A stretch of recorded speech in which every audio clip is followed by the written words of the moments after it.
Ano nga ba ang misteryo sa likod ng mga dahong ito na kung tawagin ay dahon ng kurutan? Hello, what's up? Your best here. Sa videong ito ay ating kilalanin ang mga uri ng dahong kurutan. Saan mo nga ba ito makukuha o matatagpuan? At ang mga tinataglay nitong bisa. Idagdag na rin natin kung papaano nyo nga ba ito gagamitin. Kaya kung bago ka pa lamang sa ating channel, ay huwag mong kalimutan na pindutin ang subscribe button at ang notification bell upang lagi kang updated sa aking mga bagong uploads. Ang kalikasan ay nababalot ng maraming misteryo at mga hiwaga na kadalas ay mahirap maipaliwanag. Lalo na nga ang mga liblib na kagubatan na nagtataglay pa ng mga espiritu ng nilalang na nangangalaga rito. Narinig mo na ba ang dahon na tinatawag na dahon ng kurutan o dahong pangkubol naman sa Kabisayaan? Ito ay binansagang kurutan sa kadahilanang ang mga dahong ito ay mula sa mga evergreen na puno na ang ibig sabihin ay nagtataglay ng mga dahong mayroong makakapal at matitingkad na berding mga dahon. Subalit maliban pa rito, ang mga dahong ito rin ng kurutan ay hindi basta-basta tinatabla ng kuko kung ito ay iyong kukurutin, na animo ay babakas lamang ang iyong mga kuko, subalit hindi naman ito mabubutas o masisira. Maraming klase o uri ng dahon ng kurutan. Isa na nga rito, ang dahon ng higera o dahong San Miguel. Ito ay ang dahon na medyo may kahabaan at mayroong mga mumunting tinik sa mga gilid nito. Pangalawa ay ang dahon ng higera o San Guillermo. Ito rin ay tulad ng San Miguel na hindi tinatagusan ng kuko kung kukurutin ng normal. Subalit masigit itong manipis, subalit mas malapad naman. Pangatlo ay ang dahon ng higera na tinatawag na Santiago. Gaya ng dalawang nauna, may taglay din itong kunat na hindi madaling tablan ng kurot. Subalit mas maliit naman ito kumpara sa dahon ng Santiago. Pang-apat ay ang dahon ng Santa Catalina na naitapik na natin noon. Kaya kung nais nyo na mapanood ng solo ang video ng Santa Catalina, ay mag-iiwan ako ng link sa ibaba ng videong ito. Ito naman ay higit na maliit na dahon, subalit mas matitigas ang mga tinik na nakapalibot dito. Ngunit saan mo nga ba makukuha at matatagpuan ang mga dahong ito? Ang mga dahon ng kurutan o dahon ng higera ay hindi madalas makita dahil ito ay tumutubo lamang sa mga liblib na kabundukan na pinaninirahan pa ng mga elemento gaya ng engkanto.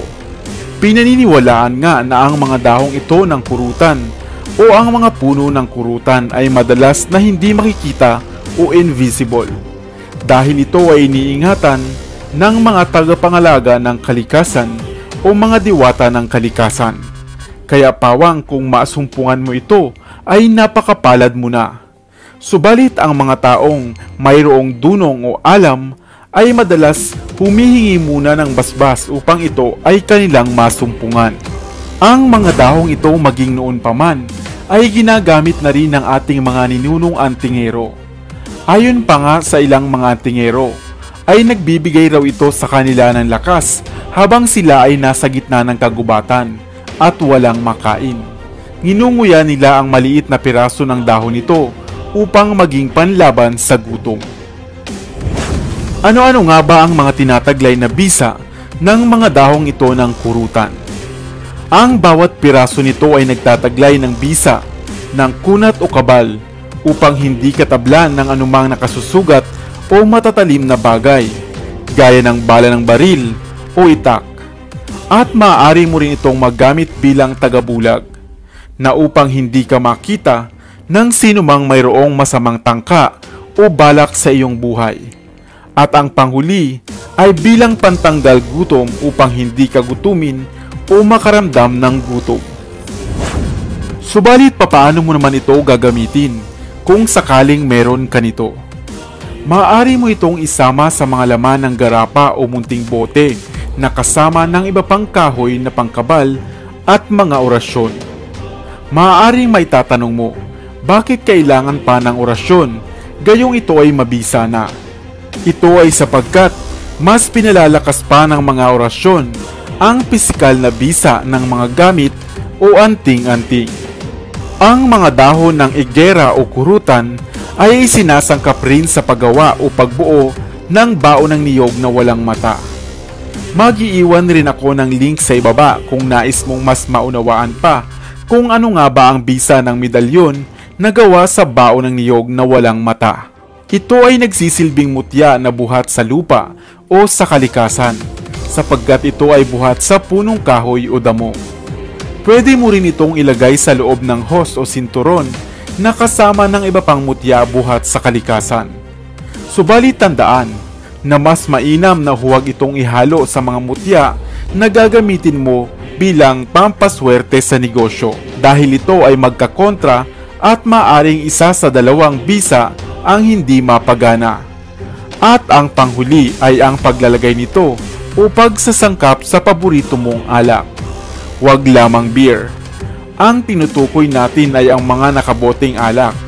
Ibabad dito ang ilang piraso ng dahon ng kurutan at uminom ka nito bago ka matulog bilang proteksyon, upang mapasa iyo ang taglay nitong bisa na nahalo na sa alak. O kaya naman ay uminom ka lamang bago ka umalis ng bahay. Subalit hindi naman laklak dahil baka naman kayo ay malasing ng lubusan. Sa tulong nito ay mapapasa iyo ang kapangyarihang pangkabal o tagabulag buhat sa dahon ng kurutan. Maaari mo ring nguyain ang kapirasong bahagi ng dahon ng kurutan, sapagkat habang nasa iyong katawan ang dahong ito, ay tataglayin mo ang bisa nito. Mayroon ka bang natutunan sa videong ito? Ngayon, nais mo rin bang magkameron nito? Ngunit tandaan na huwag din agad tayong magtiwalang bumili ng dahong ito kung saan-saan. Dahil marami, ang nais ay kumita lamang. Maraming uri ng dahon ng kurutan ang kahawig ng mga normal na dahon lamang. Dahil kahit ilan pang dahon ang gamitin ninyo, pawang ang orihinal pa rin na dahon ng kurutan ang mayroong taglay na bisa.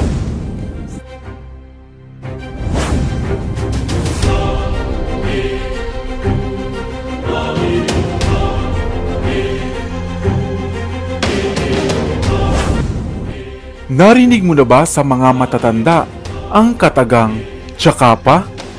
Ano nga kaya ang kapangyarihan at bisa ng bagay na ito, nabuhat sa isang halaman na hindi mo pinapansin?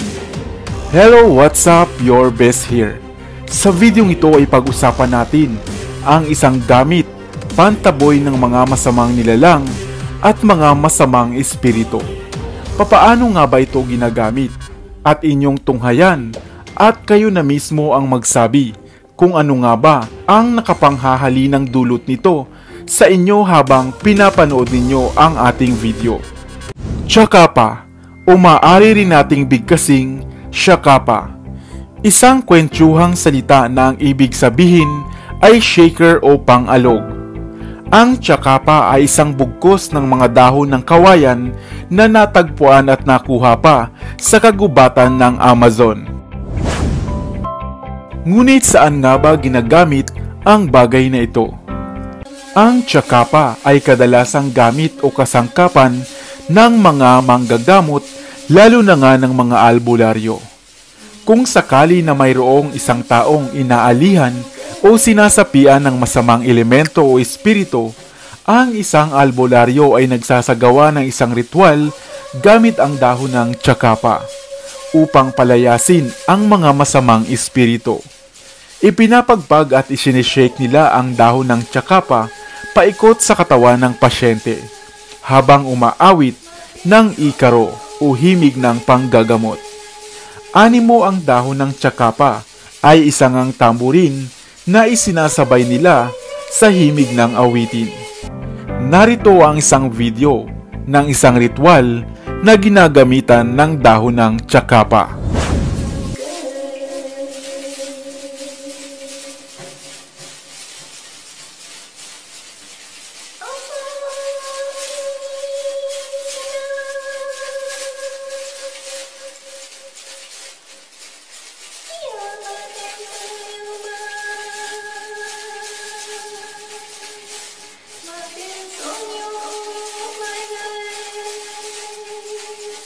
Ano ang inyong naobserbahan o naramdaman habang pinapanood ninyo ang ritual na ito? Ayon naman sa mga nakasaksi na ng ritual na ito, sila daw di umano ay nakakakita ng mga kulay asul, berde at gininto ang hibla ng liwanag buhat sa dahon ng tsakapa, habang ito nga ay ginagamit sa ritual ng panggagamot. Ito di umano ay ang mga espiritu na nahuli o natrap sa dahon ng tsakapa. Pagkatapos nga ng ritual ay itinatapon sa kagubatan ang mga nahuling espiritu, gamit pa rin ang dahon ng tsakapa. Sadyang punong-puno ng hiwaga at mga natatanging kakayahan ang ating kalikasan, gaya na lamang ng dahon ng tsakapa, na nag-aantay lamang na ating matuklasan at ating gamitin. Dahon ng laurel, isa rin palang mabisang panggayuma, at kahit nasaan ka man ay makakaasa ka na hahanapin ka ng iyong sinisinta kung gagamitan mo siya ng dahon ng laurel. Hello, what's up? Your best here. Sa videong ito ay alamin kung papaano nga ba ginagamit ang mga dahon ng laurel sa panggagayuma. Bakit nga kaya ito epektibo? At ang mga bagay-bagay na dapat mong malaman sa misteryosong dahong ito. Nakakita ka na ba ng dahon ng laurel sa ulam ninyong adobo? Tama, ang laurel ang dahon na kilalang sangkap sa sikat na Pinoy putahing tinatawag nating adobo. Batid mo ba na ang dahong ito pala ay isa ring mahusay na panggayuma? Ano nga ba ang laurel? Ang laurel o Laurus nobilis o bay leaf ay isang uri ng munting punong kahoy na nagtataglay ng maberde at mahalimuyak na mga piraso ng dahon. Marami rin ang mga klase o pamilya ng punong gaya nito, na karaniwang kinukunan ng dahon upang patuyuin at gawing sangkap sa mga putahe. Mainam ding gawing indoor plants ang halamang laurel, sapagkat ang mahalimuyak nitong mga dahon ang magbibigay ng sariwang halimuyak sa loob ng inyong bahay. Ginagamit nga rin ang laurel sa panlunas ng ilang karamdaman gaya ng pasa, sakit ng ulo, infection at pagkaparalisa. Ang bawat dahon ng laurel ay mabango dahil sa taglay nitong essential oils na kung tawagin nga ay eucalyptus. Subalit maliban sa gamit nitong pangmedisina at sangkap sa mga pagluluto, ang dahong ito rin pala ay mainam na panggayuma. Mayroon ka bang kasintahan o minamahal at ayaw mo na magsinungaling siya sa iyo? Ayain mo lamang siya at magtungo kayo sa ilalim ng laurel tree. Pumitas ng isang dahon nito at hatiin ito sa dalawa at pareho ninyong itago ang bawat piraso nito upang magtagal ang inyong pagsasama. Kung sakali naman na ikaw ay may natitipuhan o nagugustuhan, malayo man ito o malapit sa iyo, maaari mo siyang mabingwit o mapaamo. Kumuha lamang ng isang piraso ng dahon ng laurel, isulat ang buong pangalan at edad ng kapanganakan ng iyong natitipuhan, at kalakip ng inyong taimtim at taus-pusong pagnanais na mapaibig siya, ay dahan-dahan mong sunugin ang tangan mong dahon ng laurel. At kung wagas ang inyong pagnanais at malinis ang inyong hangarin, ang inyong kahilingan ay matutupad. Sa tulong ng sinunog mong dahon ng laurel, ay lagi kaniyang iisipin at sa huli ay maaaring kayo nga ang magkatuluyan. Maaari mo rin itong gamitin sa ibang wish mo pa sa buhay, gaya ng mga pangarap, dalangin, o wish na matagal mo nang inaasam. Kaya ano pa ang hinihintay mo? Magtungo ka na sa kusina at humanap ng dahon ng laurel. Hindi lamang magandang halaman sa bahay, kundi isang dahon na maaaring magpabago pa nga sa iyong buhay. Subalit lagi pa ring tatandaan na sabayan pa rin natin ng gawa ang lahat, lalo na nga ang pagtupad sa ating mga pangarap sa buhay. Ika nga, Nasa Diyos ang awa, nasa tao ang gawa. Sana ay may bago kang natutunan sa videong ito. Iwan ka naman ng comment sa comment section sa ibaba. I-like at i-share mo na rin para naman sa kaalaman ng iba.